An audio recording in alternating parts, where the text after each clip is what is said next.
Good Sunday evening, everyone. Hey, Lisa, how you doing, dear? Thank you for stopping in. Stefan, how you doing today? Thank you for stopping in, brother. And there's Daryl. Hi, Daryl. How you doing? Uh, Stefan, I just watched your video on the Neverdoll uh, little hack that I found a long time ago. If you take a one of the SOS pads that have soap in it, wet it, get it good and soapy, you can actually like sand that aluminum and take off all that the imperfections and stuff and get down to some nice raw aluminum. That Neverdoll will do a lot better job polishing it up. So, hey Wayne, how you doing, brother? Thank you for stopping in. So, hi Daryl, how you feeling today, brother? I'm doing okay, I guess. See you're still here, kicking for another day. I'm still kicking. I'm above ground, so Yeah. I hope everybody's having a good day. I watched that video you sent me on the Chevy trucks. Yeah, that's kind of scary if you think about it. Yeah. Especially since they're just putting a Band-Aid on the problem.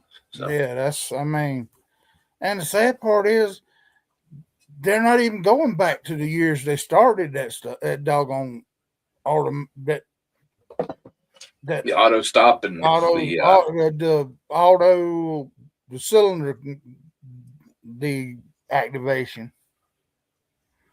Right. They need just to do away with that crap.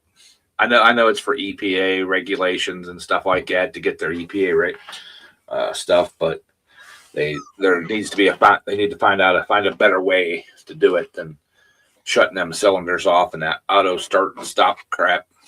Well, so. I think Trump has tried to change all that, but I mean it's already here, so you got to deal with it. So, right, they need to do something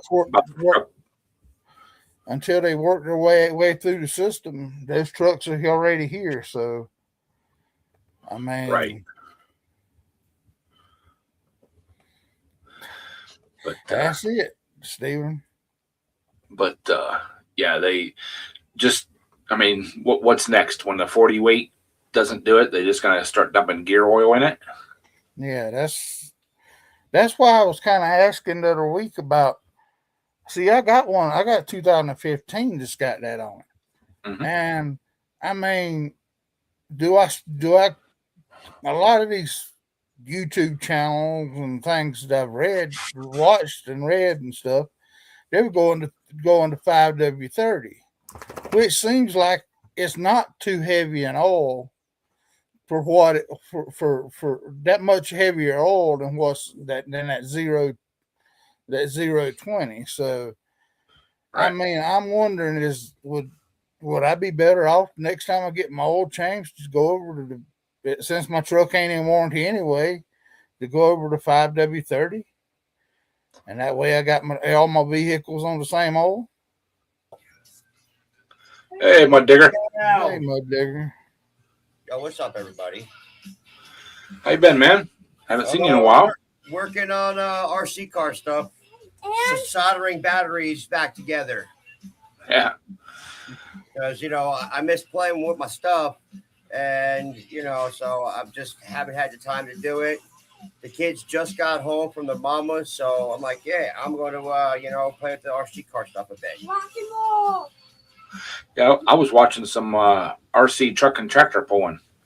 Hi. Hi. Hey.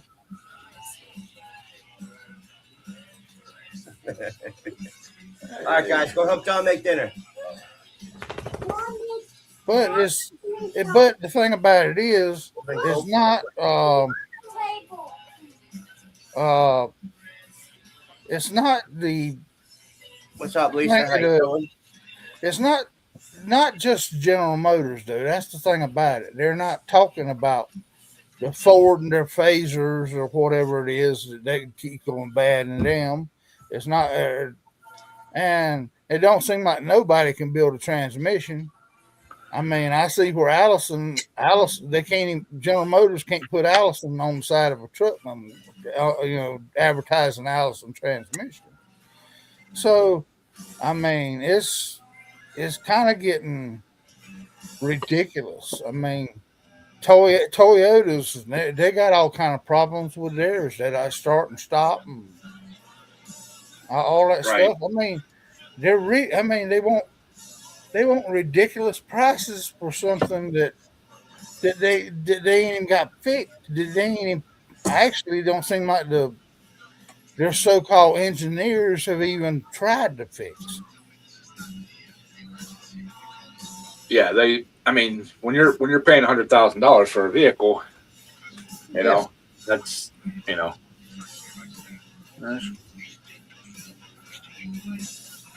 Hey, y'all can't hear my music, can you? barely, not Yeah. really. Don't want to make sure it don't mess nothing up, you know? You're right. But hey, Wooden Metal Garage, Wood Mr. metal Briggs, and how you bricks. doing? What's up, Thomas, there? how you doing? Yeah. But yeah, we're actually starting at I think it was 8 o'clock tonight or 8 o'clock tomorrow morning. We're under a low temperature warning. Yeah, us too. They're talking like -15 for wind chills. Yeah, we're getting it's like 0 with a negative like 5, -8 with the wind chill. So it's supposed to be getting cold the next 2 days. Yeah. Yeah, it No, was only Thomas, I'm over it now. I mean, if it comes, it comes. Because I'm sitting in a warm house, and I actually got internet back yesterday. All day yesterday, the internet was off, so couldn't even watch television. That's the sad part about it. When you ain't got internet and can't even watch television anymore. Yeah. I did away with my I had Hulu for 3 or 4 years, and I was only watching like 3 different channels for like 3 hours a day at the most. Like an hour in the morning, hour and a half at night, and they bumped the price up to almost $100. So I dropped that, and I've been just using Roku, and I'm actually watching more channels, different stuff on that than I had on Hulu. I mean, that's what we got is Roku, and I mean, outside we're so far we're right on the back side of the crest of the mountain, so we can't pick up no local channel. We got one local channel we might could pick up, but other than that, so well, I watch a local channel here, and I watch it basically for the weather and the news. And they actually have an app that you can download that'll run on Roku. And so that's what I watch in the morning to watch the news and the weather. And, you know, I don't know bad if we have I can download it onto my phone. you're going to breaking up a little bit, Ed. Yeah. Probably the temperature, the lines are getting frozen. But yeah, Mr. Briggs says you might need to cut that radio down just a little bit there. All right, hold on. Hey, Google, stop playing music. Thank you. Good robotic bitch. Yeah, it kind of sounded like it when Ed started breaking up, your music got louder. So I don't want to get a Ed. That's cool. I don't want y'all getting hit. I mean, Yeah. I got no problem with that. Yeah, but yeah, I mean, I went to looking at kind of all different car brands, what kind of problems they all having. They all seem like they're having them in the first 20, 30,000 miles. I mean, it ain't just General Motors. Right. They all. It's like cars nowadays are built to just drive a specific amount of time and then break down consistently right out. Well, they want you to pay $100,000 for a truck that barely makes it past warranty uh compared to back years ago when you easily get 200,000 or 300,000 miles out of a truck. Yeah. Right. Shit, I the mean, one Well, I just bought 2000, what is it, 2004 Nissan Titan. I paid $6,000 for it. The guy that I bought it from put a new transmission with 30,000 miles on it and a new motor with 35,000 miles on it. That's just right past a break-in time in my mind, yeah. and it's a Nissan. That thing's fucking stronger than hell. And it's the good motor, though. It's before they went and redid the fucking driveline on it, put that garbage in it that they got now. Yeah. So Well, that's why I bought it. I just turned 124,000 on my Dakota. So Oh, I missed my Dakota. I had a 92. That thing was a fucking little street beast. well, I got the 05. I got the newer body style. Yeah, I had the square body style. Yeah, I like those too. We had one at work. Actually, we had two of them at work, but I liked them. That's what I really liked to had with the 318 and the 5.3, or what is it, 5.3, 5.2? Ricky Suarez. No, Wood. No Ricky Suarez in my house, motherfucker. That was Megadeth. Okay. Sympathy and Destruction, and then there was Metallica after that. But I just got my Google thing, my voice Google thing hooked up, so I was fucking around with it. So check this out. I didn't have any electrical tape. So this negative cable broke off of this battery. So I roughed it up, soldered it together, and then used a whole ton of hot glue to keep it together for moving. And then the same thing when I connected the arms back on, twisted them all up nice and tight, and then hot glued them together. Yeah, I've seen the hot glue trick there before on batteries and stuff like that, where people have, Hey, it works good, man. yeah. I like it. Well, Woody, my truck, I'm actually the third owner on it. The guy that had it before me, he passed away, and the truck set for, the last 2 years he is alive. He barely drove it, and then he passed away. The truck set for almost a year. His best friend, the guy that passed away, his wife asked his best friend, That answer your time. question, Steven? Time to go. So he knew I was looking for a truck. He brought it up to the shop. I fixed a brake line on it, and I said, "Yep, I'll take it." I've got two drag cars I'm building, Steven. I got that one right there, and I've got another one that's the one slash themed for the chassis, and the other one is a volcano, Red Cat volcano that I'm putting on there. So I've actually got one that I'm buying from the pawn shop, dude, for like $160, $180. It's a $500 RC car, electric RC car that's brushless, and I'm paying $180 for it. Hey, Rail and Renegade. Hi, Renegade. Hi, Rail. What's up there, Renegade? How you doing? Yeah, bro. Listen, this yellow car right here, this is brushless. This is my brushless rock crawler. I've got about $700 into this truck alone. Well, Ed, I believe he's trying to compete with you on lawnmowers. Well, hold on. No, y'all know how I used to be with lawnmowers. Back when my channel was Mud Digger 732, I had a fuck ton of those things. Now it's all the RC cars right now because I don't have a yard, so I can't exactly have a shit ton of lawnmowers where I'm at right now. I do have one lawnmower though in the backyard that I'm building for my next trail truck, my next trail mower. But yeah, this is the all aluminum underneath. Yeah, some of them RC trucks get like way in depth, man.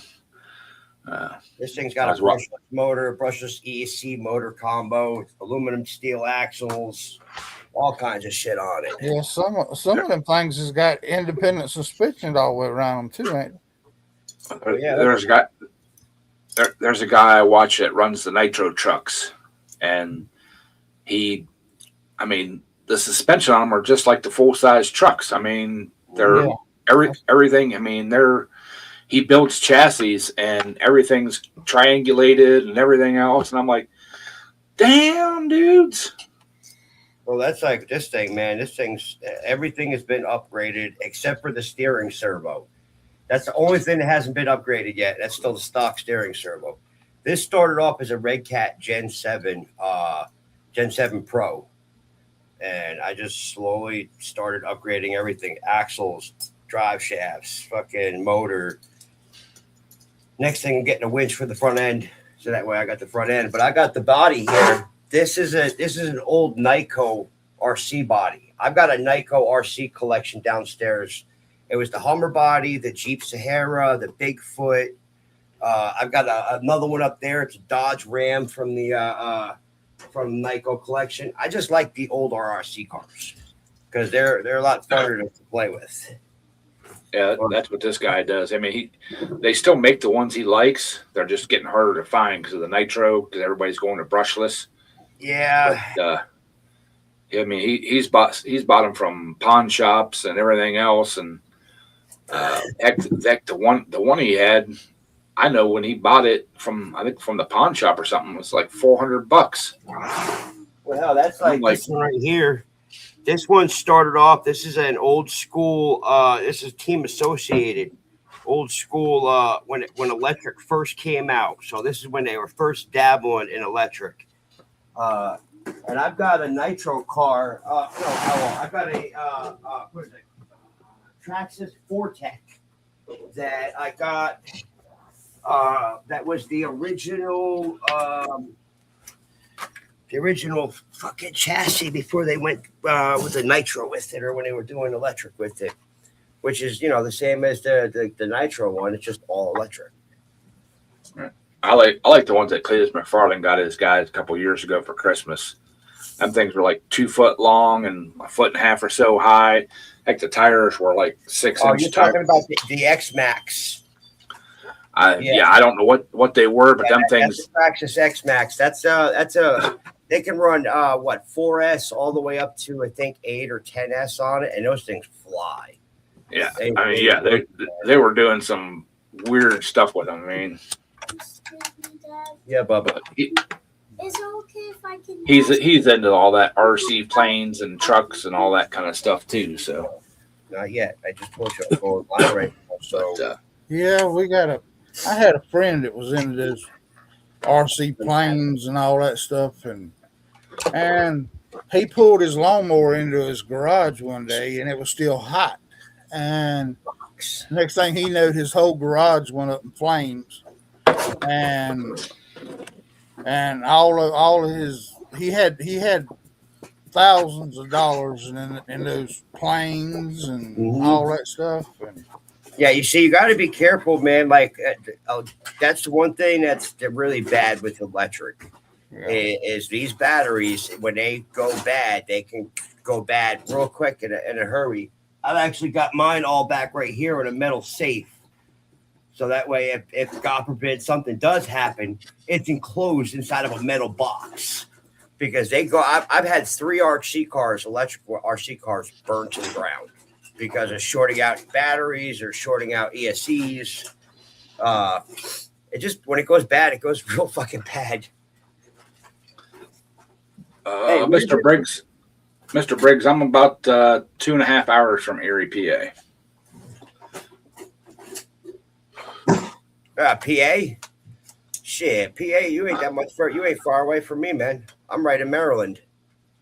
Well, I'm in Ohio, but Mr. Briggs asked me how far I was from Erie, PA. I'm about 2.25 hours from Erie, PA. Okay. Yeah, I'm right where Maryland, Pennsylvania, and West Virginia meet. The 3 corners right there. Right at Bordertown. I've been through there. Cumberland, right off of down by Flintstone and shit like that. Yeah, Bordertown with the truck stop town that we used to. They always went through to fuel the trucks up and stuff like that. Yeah, so I'm literally right off of Route 68, man. Like I can sit on my porch and throw a rock and hit the highway. That's how fucking close I am to the highway. All right, so this one's charged up Okay. already. Cool, Mr. Briggs. Let's see here. That. But yeah, Cumberland Gap, right? That's right there. Yeah, right. Cumberland's it's by what's it?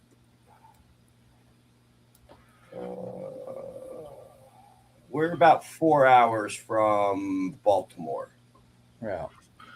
Yeah, 'cause So- I've been to the Cumberland Gap and stuff going into Baltimore. Yeah, we're by what is it? LaVale, Frostburg, Mount Savage. And when because I can walk to West Virginia in 5 minutes, and that's right over there. It's what is it, Kaiser? No, Ridgely, West Virginia. Mm-hmm. So that's where I go to get my cigarettes. Right. Yeah, I had some friends that lived in Baltimore, right outside of DC. Oh, fuck Baltimore! That place is a fucking shithole. They actually lived That's like an 3 or 4. Right? We got They, power. they lived like 3 or 4 blocks from the University of Maryland, which was really a nice area they lived in. No power going to the car. But yeah, yesterday I went over to my brother's house and used his lathe, and I made some engine mounts for the Raphael tractor. They're not professionally made. They don't look professional, but they work. So they're gonna work. I am no professional machinist. I just know somebody that owns a lathe, and I'm kind of like familiar with how to use it. So, but I'm gonna work on, if it's warm enough, if it's not too freaking cold out tomorrow after I get off work, I'm gonna work on getting the engine set down in that tractor, and then try to get the clutch system set up in it, because I went down Thursday after work down to Lakota Racing and picked up a clutch driver hub, so, and the adapter hub,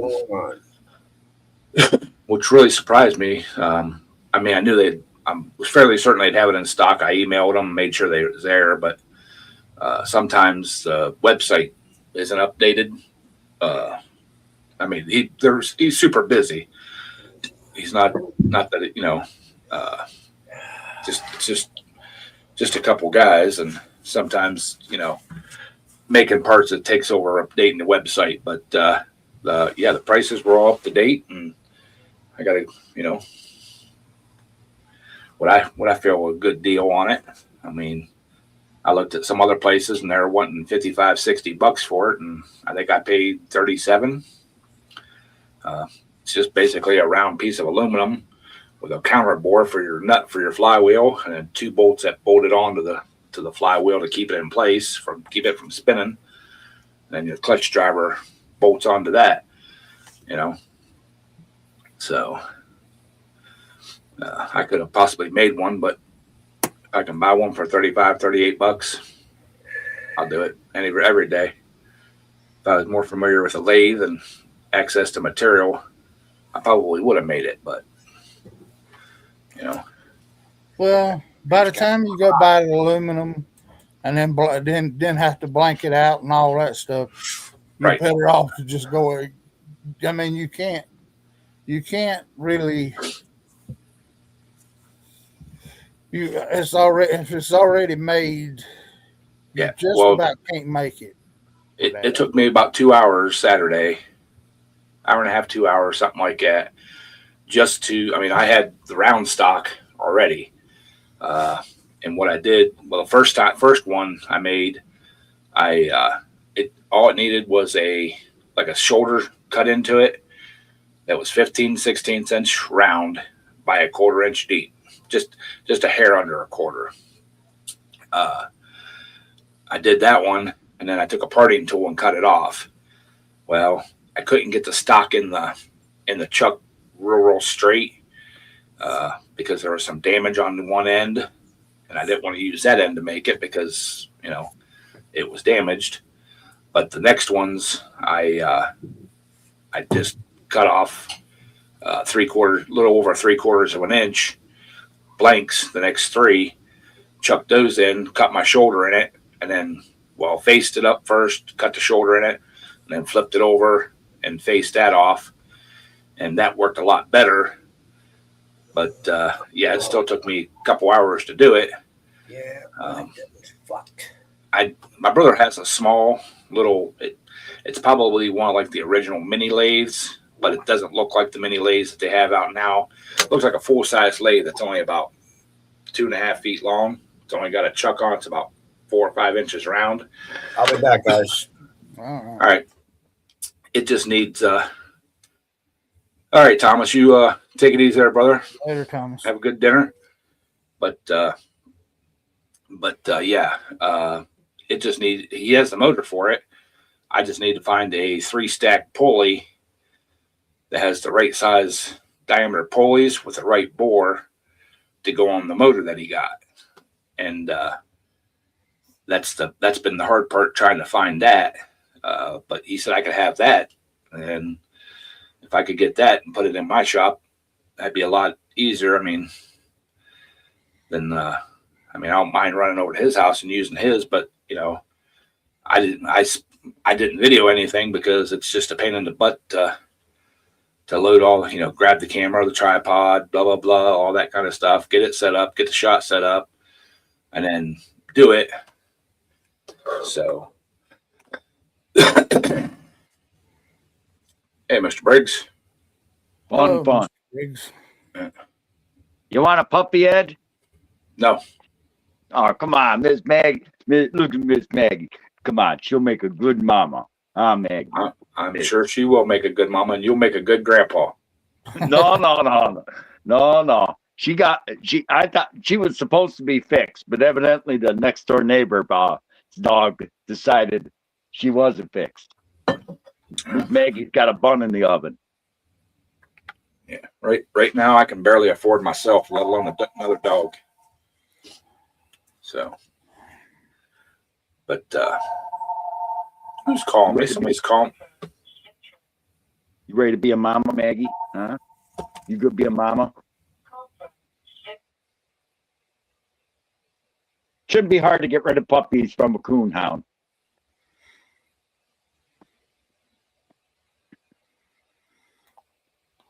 Well, Yeah, telemarketer callers. She's 7 years old, right?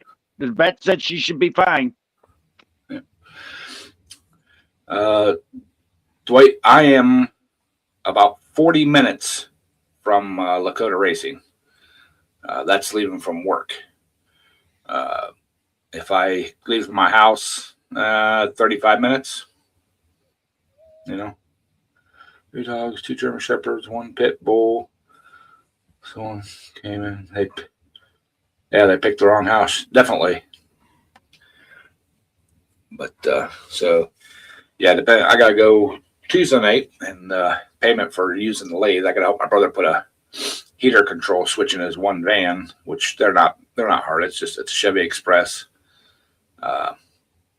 It's just there's a bunch of little screws and stuff you got to get taken out and pop the dash cover off, and then pop the control out, plug it in. I got a daggum Explorer that both of the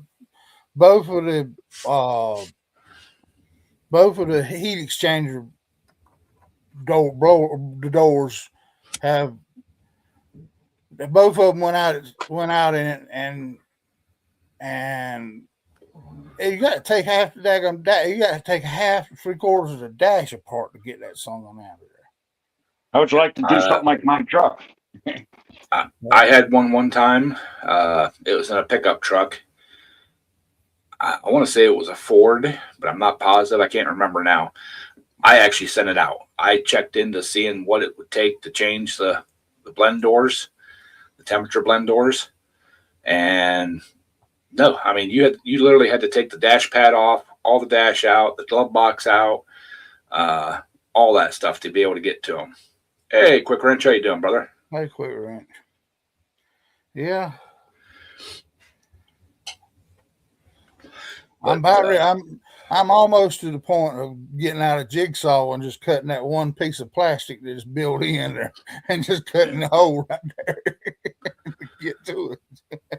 well, being they both went out, are you sure it's the blend door actuators and not the controller? Yeah, because they both done that, had their knocking going on when it was plop, Okay. plop, plop, plop, plop, plop. Yeah. It would go, and then I made it a year with one just go with, but the back one had already went out. So now I got to take both of them, take it all the plastic apart to get to both of them. So Carvana came and got my Impala SS today. How much do you think they gave me for that? Don't know, man. 2015 Impala SS with 71,000 original miles. Probably like $3,000 or $4,000. They're not giving nothing for used cars anymore. 9,000. That's not bad. That's not bad at all. I made the deal 3 days ago. The money was in my account yesterday. They came this morning. I was reading Stefan's comments there and Mudster's about heater cores going bad.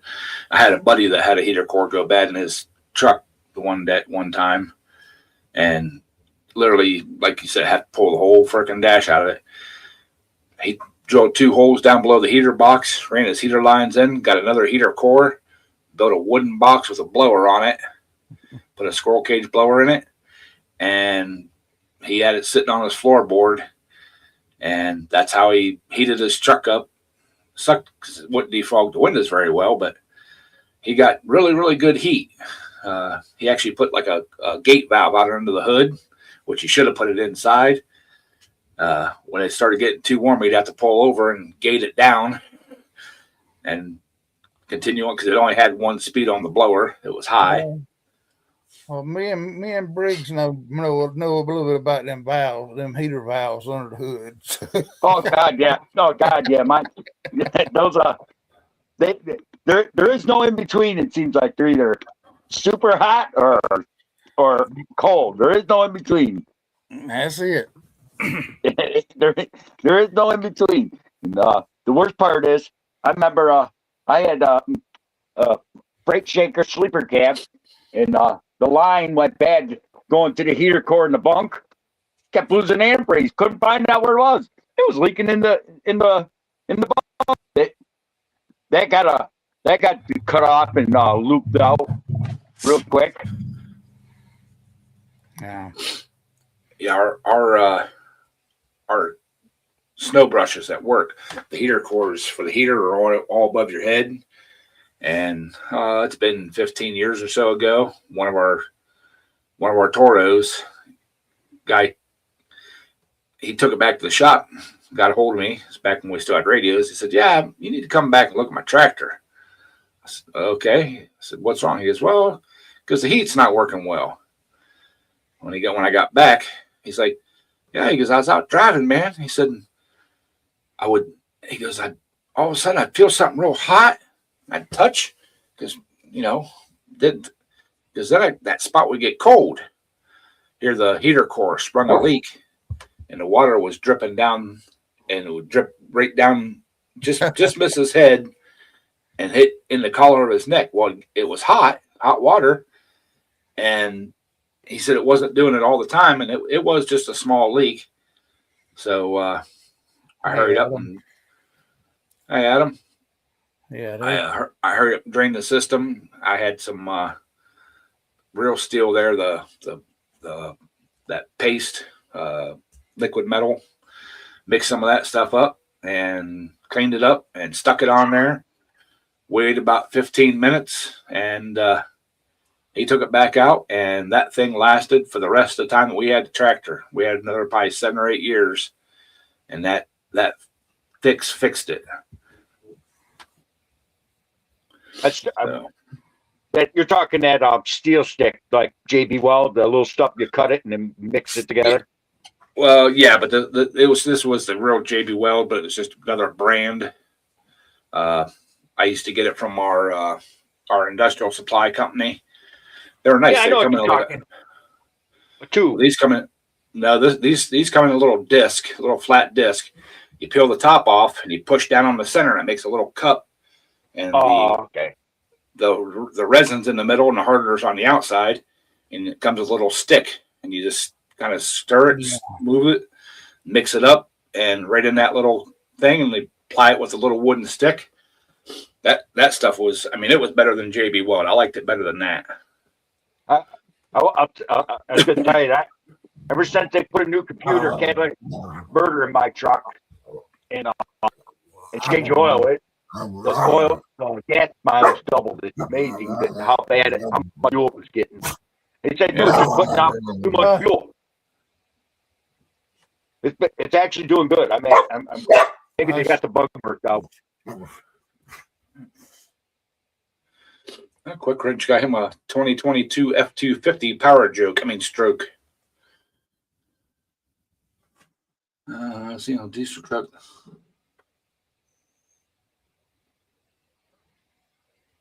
Can't be worse than the Chevys are now. Yeah, I've been saying it for a few years. They're all the same truck nowadays. They just got different badges on them.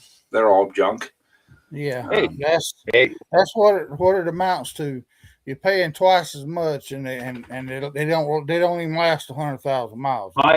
My Toyota, I bought that brand new in 1996, 95. Excuse me, it was a 96 model. I had it 30 years, and I paid $11,000 for that truck, brand new off the showroom. I paid double that for this Silverado, and if it lasts 15 years, I'd be amazed. Well, I got a GMC Sierra sitting out there, and it ain't even got 80,000 miles on it yet. And the guy, when I got it inspected the other week, said by next year you will have to put ball joints in it. I said, doggone, they won't even last the 100,000 mile ball joints. Yeah, but that's you also. But it's disgusting though when you're saying the quality. It's like the transmission in my Toyota. I change it every 25,000 on the transmission. It drove it 30 years and it never cost me a nickel. Never did anything to that transmission. Well, I got a 91 sitting down at the shop right now that if it was back together, I mean, had the bed and all back on it because I got it tore apart. I'm fixing to start redoing it. But if that, I would be less scared to jump in that truck and go to California and back than to jump in this 2015 out here. I mean, my truck's an 05. And it's still got the factory upper and lower ball joints, struts, all that stuff. Well, that's the thing about them, though, Ed. Nowadays, they don't even use steel to make the A-arms and stuff out of them. Now they're using aluminum. Right. Well, I still have that V8 T100 that I bought a year or so ago, and that wanted someone converted to a V8. It didn't come factory V8. Someone put a Chevy 350 in it, and I was gonna get rid of it, but I'm gonna wait and see what happens to this Silverado to make sure it stays running. Because if it starts giving me problems again, I'll claim under 11 law and start driving that. Well, see my Dodge, the factory ball joints aren't greasable. I've got new upper control arms with because that's the only way you can buy them. The upper ball joint is the whole control arm. I've got those with greasable fittings. I got the lower ball joints with grease fittings. I've got new struts to put on it. I got to order the strut mount bushing. It's in the lower control arm. It's a rubber bushing that goes to the control arm that the strut mounts over. I mean, that's the same way with that Explorer down there. I just bought the whole kit for rebuild the front end whenever I do it. You got to get that truck oiled. Well, I But gotta, I'm gonna wait till I get my taxes. I gotta order the bushings, and then I want to get, I need one axle shaft and a wheel bearing. I'm gonna order that stuff, and then I'm just gonna take it up to the shop one Saturday morning, and I'm gonna go to town on it, and I'm gonna put all the crap in it, and then get all that done, hopefully before pulling season, and then I'll now, be good to go. now, quick wrench, we might have a little difference of opinion there because I opened the hood on that 2015 out there, and it scares me to death looking at the motor and all the plastics and all that. But that 91 sitting down there, I can still turn wrenches and everything else on it, and I don't have to have a computer to hook up to it. Right. It depends on what it is. I say it depends on the vehicle. I mean, as far as fuel injection, you can't beat an old school throttle body fuel injection for simplicity. Yeah, I mean, they're easier to work on. Some of them, but like that 2024 Silverado I got, you pop the hood on that, and it's the same way. I look at that and I say, God, if I ever have to change the water pump on that, I'd have to take off the fenders, the hood, and everything, and grill to get to it. It looks like I ain't saying I'd have to, but boy, it looks like a fit in there. Yeah. Yeah, you're right. You're right. Much the new ones, you can do a lot more performance with them for a lot less money. But yeah, but and you yes, look at the aftermarket stuff for an old 350. You can pump them guns up pretty doggone strong if you want to. I mean, the aftermarket for old 350. My neighbor 2 doors down, he lives in Florida in the winter, and he's up here in the summer. He's 68 years old, retired, and he retired school teacher, and he has a 71 or 72 Ford F-250 with the straight six in it. The only thing he did to that was convert the fuel injection. He took the carburetor off and put fuel injection on it, and that straight six, he ain't gonna win no races, but it'll pull anything you want to put behind it. Well, I had a 63 Chevrolet that was like that. It had that old long stroke 6-cylinder in it. I could go places that 4-wheel drives cried about. I mean, as long as I didn't get the distributor wet. Now, it still had the old distributor in it, and if that something got wet, you're screwed. But if you but it was just 2-wheel drive, and but that something would pull hell apart. I mean, but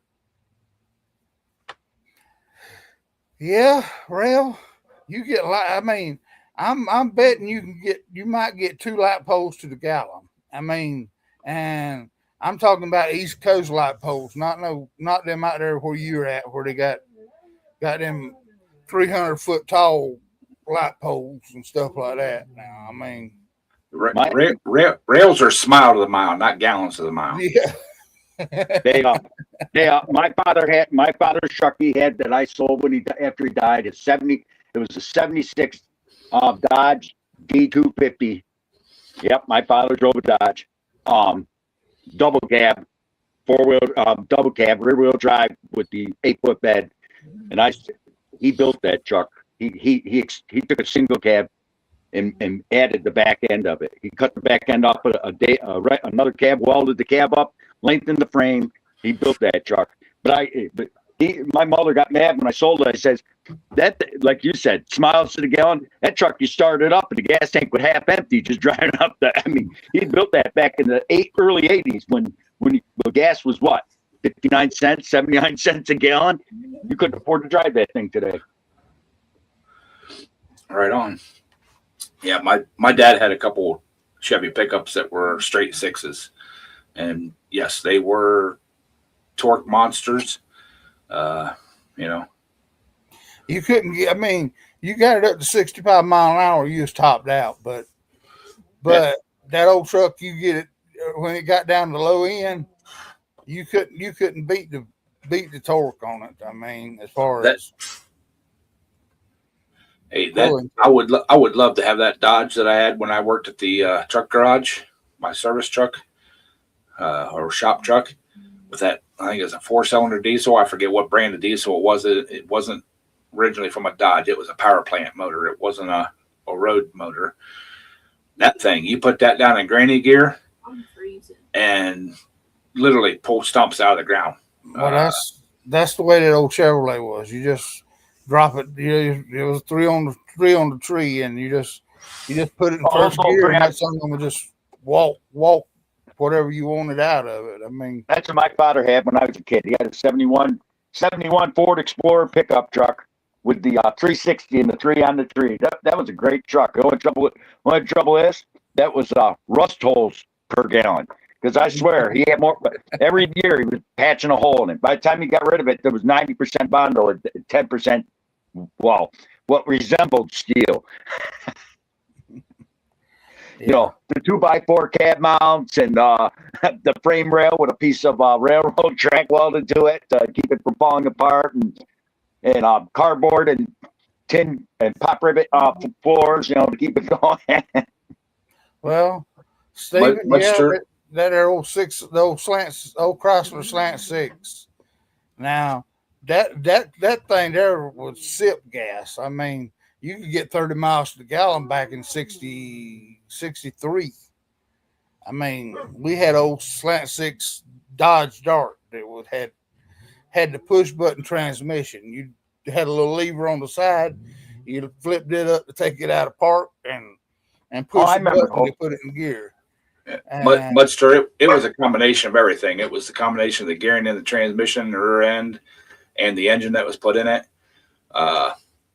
Like I said, it was a power plant engine. It was supposed to be a stationary engine, and whoever had the truck before us, they used it as a yard truck, just to run around the yard and that. And the gas motor went bad, and they put this diesel in there, and we take it down the highway, and I literally had one of them paver bricks that would put on the gas pedal, and that thing would do 60 mile an hour uphill, downhill, in high gear, and there was no, and I think it only turned like 1,800 RPMs or something like that. That thing, I mean, it was just freaking mean. You could literally, if the battery was low in it, you could literally put it in creeper gear, hit the glow plugs, let them run, and use the starter to bump start it. Yeah, That's how it was geared. Toyota still makes a straight 6, I believe.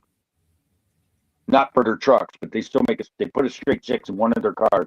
And I wish they still made straight. I wish Chevy, Ford, and Dodge all made a straighter slant 6, whatever you want to call it. They were a simple motor, and they ran forever. I mean, our cab company had some that with the old Dodge Dart station wagons and the sedans. Those things burn so much; they burn more oil than gas. And like Gerald said, they sip. That's why the cab companies used them. And I was riding in a cab one time in town, and this car started knocking, and there was the taxi driver says, "Just grab a cup, some of that oil." He had a bucket of used oil on his front seat and a hole cut in the dash with a funnel in it. And every time he started knocking, he'd just grab a can full of oil and dump it in there, and when it stopped knocking, okay, that's good. Well, I've drove some of them daggum semi trucks that was that way. I always had me 2 or 3 gallons of. Yeah, but Daryl, you did a public service. There was no mosquitoes for 20 miles around up that highway. They should have paid you for the public service you gave. There was no mosquitoes in my town back then. Well, I was just watching yesterday afternoon. I forget what channel it was now. I think it's either Steve Morris Engines or one of them guys. I didn't know, but they're making aftermarket performance parts for the straight 6 that was in the Trailblazers. Yes. I did not know that. There's a company making heads and stuff for them and intakes and all that. And dude, they're like beating V8s. Yes. They're turbo. Hey Nate, how you doing, brother? Hey, Nate. Before I forget, you guys got to look up a YouTube channel called Auditing Erie County. It's just what it's called, Auditing Erie County. They let's just put it this way. I wouldn't suggest they play it on their channel unless they want to get. But let's just put it this way. They and look up a Myers City Council auditing. It's epic. Just say it. It's epic. I'll just say that. I don't want to ruin it for you, but it was epic. You'll understand why I hate my little city. It involves people being seduced and cocaine. Yeah. Well, that was kind of the thing about them back in them days, Renegade. The 79s all the way through the 70s. If it didn't have a little bit of rod knocking, a little bit of white smoke, blue smoke coming out the tailpipe, it wasn't broke in yet.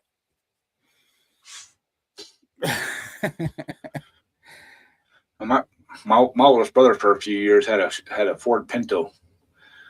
That was like right before they come out with saying that they get in accidents and they explode and all that kind of stuff. But I remember him having that. Yeah, they didn't even have enough power to get out of the way of anything. Oh yeah, my first truck that I ever owned before I had my green square body was a 72 truck, and I bought it from a landlord, a slumlord around here. He and I needed it just to service my apartment buildings at the time, and he retired, and that was his old version of a service truck. It was a 72 Ford F100 pickup truck, and the motor burned up on him. He had a 360 V8 in it. He burned up the motor in it, and he took a 250 straight 6-valve Ford Maverick. It stuck it in there. That was a tree on the tree. I beat the living crap out of that truck. When I saw the box finally blew off, it got so rusty the box blew off going down the highway. I had to stop and I had to call a buddy of mine to bring his dump truck over to put the box in what was left. Drove it home and put a flatbed on it, and the cab rotted out finally. And it was a great truck though. They were simple to work on back then. In high school, I went to BOAG class. They had a school for VTech, and I was in the ag class. They had a skid steer, but the motor went bad, and one of the students a few years before I was there donated a Ford Pinto motor in it. To put in it, and they put that sucker in there. Only the instructor was allowed to drive the thing. There was so much stuff rigged on that thing. Never lost power, but oh yeah, it was a handful to drive. I bought a Pinto motor, so that would have been either a 2.3 liter 4-cylinder or the 2.0 4-cylinder. I don't even know what it was at the time. I just know it was a Ford Pinto motor because he owned the Ford Pinto and it rusted in half. And him and his brothers pulled the motor out, and he brought it in and said, "Here, we'll put this in the skid steer because the motor in the skid steer was bad." It was probably the 2.3. That's what they put in those Pintos. They put that 3 in the Pintos, the Ford Ranger, they put them in the Mercury Zephyr and the Ford Fairmont. They put them in that motor was in so many Ford products. It was scary. Well, my first truck. I just wondered. My first truck was an 80 Chevy Love Truck 4x4. I loved that little vroom vroom truck. I wish I would have never traded it on my Ford Ranger. I bought a brand new 91 Ford Ranger, and I traded that Love Truck in on it, and I wish to hell that I would have kept that little Love Truck. That truck probably was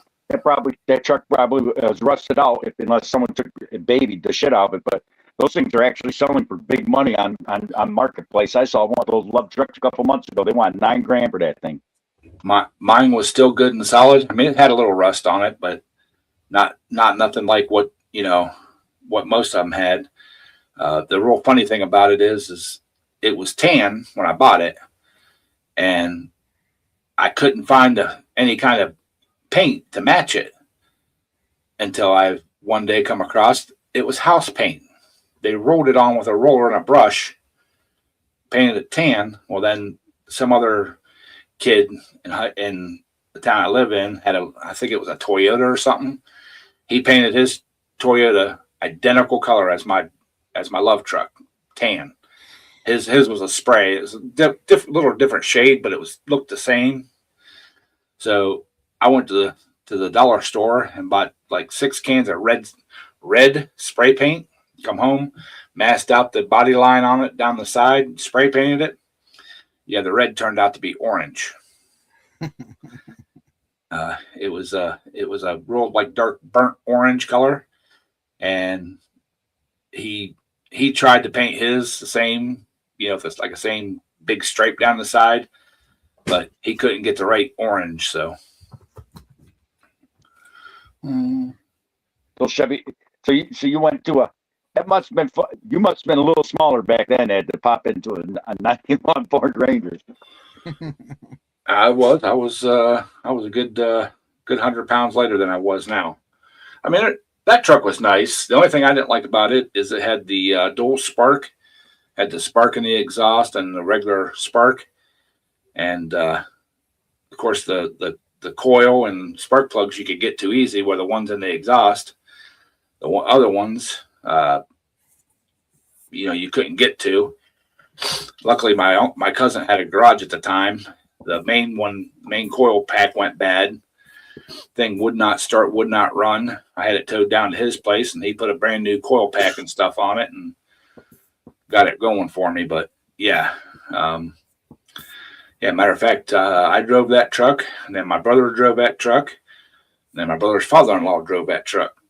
I don't know how many miles it had on it when it finally died, but little 4-cylinder, good on gas. I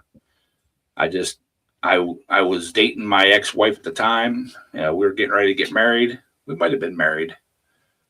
I can't remember, but two young kids, they were getting bigger. They weren't fitting in the truck no more. So I ended up having to get a bigger full-size truck. I think my dad gave me his old truck when he got a different one, where I bought one from work, one of the two. I can't remember which one it was then. But I put lots and lots of miles on that little sucker. It was a nice truck. Had a few issues when I first got it, but the dealers took care of them. So.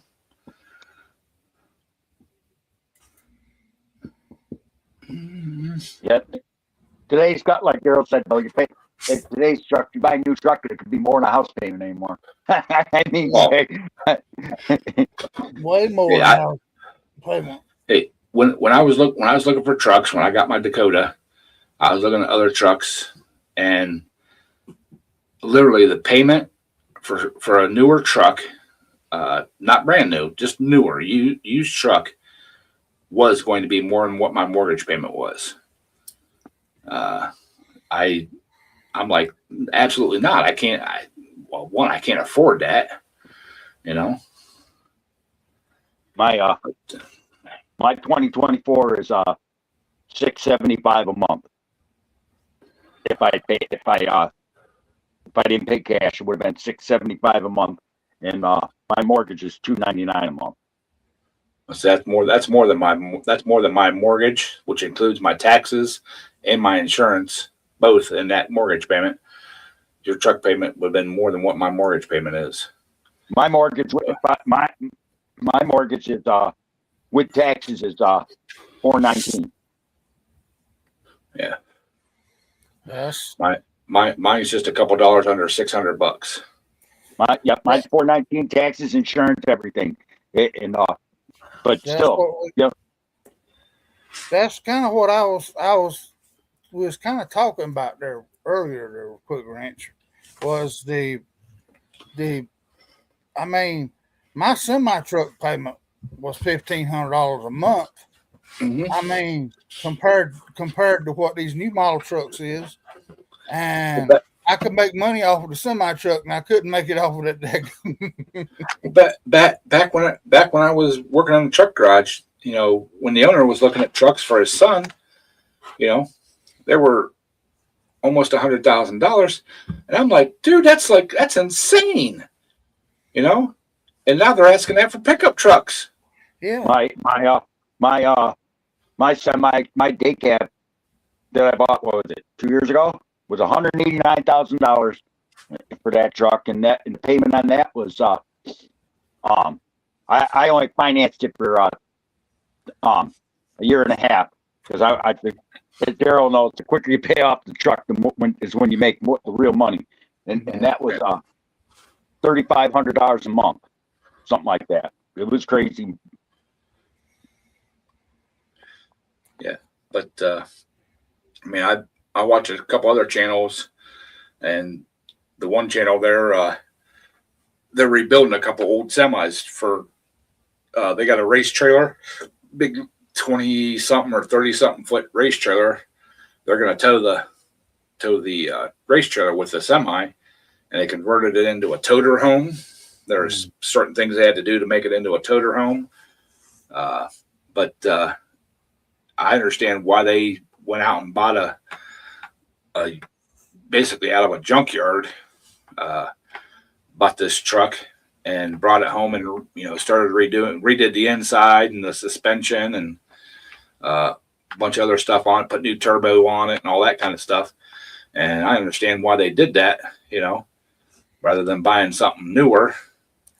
So well, you ain't got all the electronics and all that BS on them, Ed. That was, I mean, you play around with the fuel pump a little bit, and you could a little small engine truck was still lock the dash. I mean, yeah, if you got the right guy that knows how to work on the pump on them.